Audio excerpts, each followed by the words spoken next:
ఈ వాటర్ పంట ఉన్న కొబ్బరి చెట్లు వరి ఆల్మోస్ట్ రెడీ అయిపోయింది. ఇక్కడ చూడొచ్చు ఇదంతా RNR 15048. ఇంకా అటు గ్రీన్ కనిపిస్తుంది కదా, అక్కడ అటు సైడ్ ఉన్నదేమో దఫ్తరి. అక్కడ గ్రీన్ కలర్లో కనిపిస్తుంది మీకు ప్యాచ్ బోర్ దగ్గర, అది దఫ్తరి. ఇది ఇంకా రెడీ కాలేదు. వరి అనేది ఈ విధంగా అయింది. ఇది RNR వెరైటీ.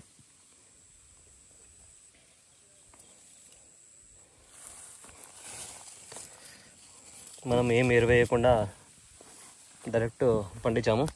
మొత్తికి గడ్డి మందు ఇంకా పురుగు మందు ఒకటే పెట్టాము. వీటికి న్యూట్రియంట్స్ ఏం అందియలేదు కాబట్టి పర్లేదు. ఫస్ట్ టైం కాబట్టి బాగానే వచ్చింది అనుకుంటున్నాను. ఇంకా కొంచెం గ్రీన్గా ఉంది. ఇదంతా బ్రౌన్గా అయిపోవాలి. వాటర్ ఏం పెట్టట్లేదు. చూడండి కింద మొత్తం డ్రై అయిపోయింది. ఇదంతా RNR.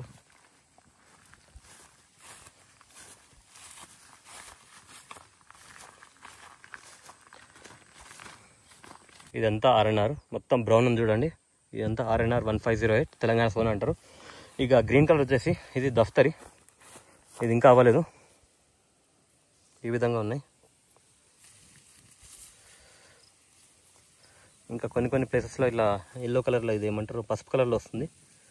ఇది కొన్ని గొలుసులకు ఉన్నాయి. ఇలా దఫ్తరికి ఉట్టి దఫ్తరికి వచ్చినాయి. ఇట్లా ఇక్కడ చూడొచ్చు. ఇగో ఎల్లో స్టెయిన్ వస్తుంది. ఈ గ్రీన్ కలర్ ఉందంతా దఫ్తరి.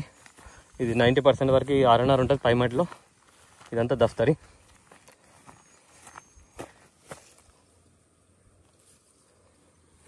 దఫ్తరి అంత బాగాలేదు, RNR బాగానే ఉంది. ఇటు సైడ్ అయితే మొత్తం గ్రీనిష్గా ఉంది. ఇంకా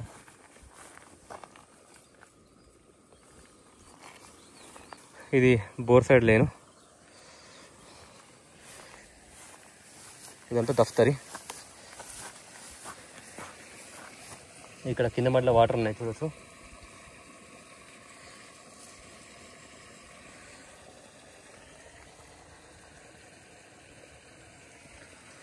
ఇది దఫ్తరి.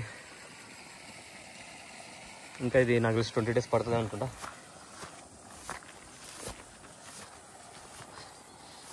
ఈ మడికి అయితే water direct ఇవ్వట్లేము.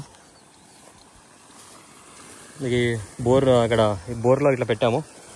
2 varieties of paddy పెట్టాం కాబట్టి, ఒకటేమో RNR, అది ఎర్లీ క్రాప్. అది ఇది దఫ్తరి అనేది లేట్ క్రాప్ కాబట్టి, ఇది దఫ్తరి లేట్గా వస్తుంది కాబట్టి అటు సైడ్ ఏం పై మడిలకు వాటర్ ఇవ్వట్లేము.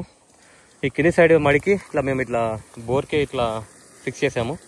ఫిక్స్ చేసి ఈ పైప్ ద్వారా కింది మడికి ఇట్లా వాటర్ పోతున్నాయి చూడొచ్చు. ఈ విధంగా వాటర్ పోతున్నాయి. ఈ రెండు కింద 2 మడ్లకి.